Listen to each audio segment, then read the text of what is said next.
All right, ladies and gentlemen, now we are joined by the winning jockey and trainer from the Breeders' Cup Distaff, Javier Castellano and Todd Pletcher. And this is Todd's second Breeders' Cup Distaff win to go with the Shadow in 2004. Congrats to you both. Javier, let's start with you and talk about the trip that you got.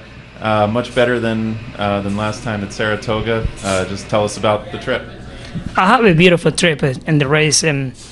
The weight handicap at the race, we spot each other, time me before the race. I see a lot of speed in the race. I like to be stuck in good position in the race, especially in the first turn. A lot of horses, a big field, and it worked out perfect. I broke well out of the gate. I put in forward position. I keep track where is it goes all the way in the race and the backside.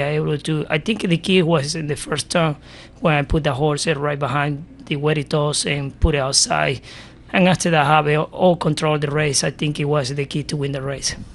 And then there was you did come out a little bit in the stretch. Can you just tell us what happened there in the final eighth of the mile? Anything out here, Breeders' Cup is a lot of big crowd, a lot of people. The screen board, is so bright and all the emotion. I think that feeling just kind of show a little bit, just to drift a little bit. But you always just try to keep my horse straight. I think the other horse is logging in too, and he right on top of my horse. I think my goal was to keep straight the horse and move forward. And Todd, now I'd like to hear from you just about how this race unfolded differently today from in the personal ensign. Well, to me, the real key was, the decision not to run back after the personal ensign. Having the benefit of knowing this filly for the third year now that we've trained her at 2, 3, and now 4, she tends to run some of her best races fresh. And, I felt confident that she would train well enough that we could have her ready to run a big race, and felt like if we ran in the Spinster or the Beldame or one of those races in between that she might not fire her A shot. And she's a very easy filly to read. She when she's on her game, she trains exceptionally well, and I felt really confident after a breeze here on Sunday that she was coming into the race as well as she could. Yeah, and even before that in New York, right? I mean, she touted herself in the last few. She'd had the benefit of being here since September 30th, so she'd had a full month here, and when they decided to have the Breeders' Cup here at Keeneland, we felt like that we'd change strategies a little bit and try to get most of the horses here and let them acclimate for the month, and at least for today it paid off. We talked to Kiki about the acquisition of this filly, and she said she talked to you, and can you just tell us a little bit from your perspective what you told them a year ago when they showed some interest? She was already in your barn, of course, but what did you tell them then? Yeah, I mean, she had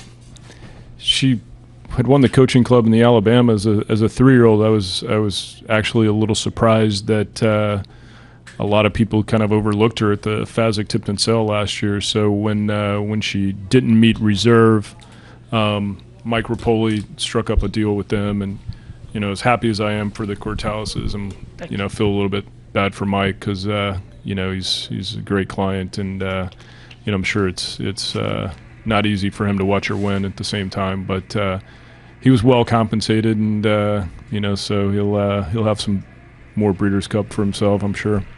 And can you just give us some quick impressions of your other two in the race? Carolina ran big to get third.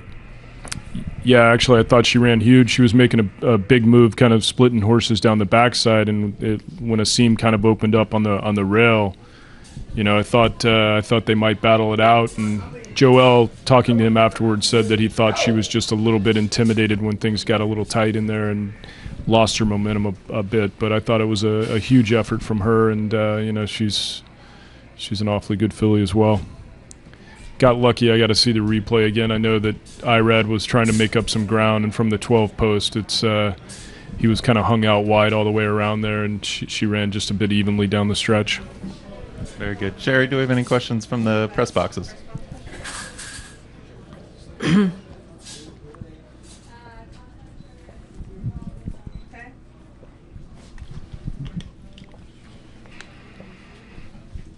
We are getting a question from the press box. We'll get that in 1 second. Sherry. The question is the decision to bring the horses here early, and why that change in strategy? Well, you know, the past few years it's been at Santa Anita, and New York to Santa Anita is a tough trip, not only for the horses but for me as a trainer to be back and forth. So, you know, I felt like that our results the last few years haven't been as good as we were hoping for, and so because it was at Keeneland, it's an easier commute. We felt like we had confidence that the track would drain well if we had a wet fall, and that you know, it might be an advantage to be here and train over the track. And it worked out well today. Who's to say they wouldn't have run the same if they shipped in from New York? But feel good about the decision right now. And Todd, we weren't able to catch up with you earlier about Liam's map, so could you just give us some impressions of that incredible effort? It was an amazing effort. I mean, I think, you know, everyone sort of knew coming in that he's a horse that has a lot of early speed, and he's brilliant at times, and you know, sort of his strength has been he runs horses off their feet. You know, he's the type of horse, he's so fast that if you try to go with him, it's suicidal, and if you let him go, you got no chance of catching up. So today, for him to overcome some adversity and still win as impressively as I did, I mean, now he's kind of put the whole package together, you know, speed and brilliance and courage and, you know, everything you're hoping for in a good one. Very good. Jerry. Are your 2 wins today an omen for tomorrow?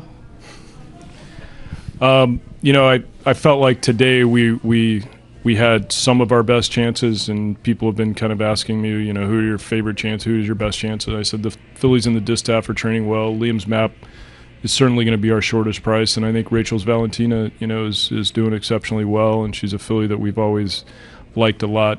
Tomorrow, the couple fillies in the sprint, that's a very tough race, and they're both doing very well. It'll be a tough race to win, and you know, Red Rifle and Imshawish, the turf races look as good as I've seen. The depth of the European form is really, really strong. So, but anytime you come into these events and the horses are running well and race day 1 early on the card, you know, it makes you feel good at least about your preparation, and hopefully you've done your part and put them in the best position to perform as well as they can. Any last questions for the Breeders' Cup Distaff winners? All right, gentlemen, congratulations. Thank you. And thank you for your time. Thanks a lot. Javi, go shower, man.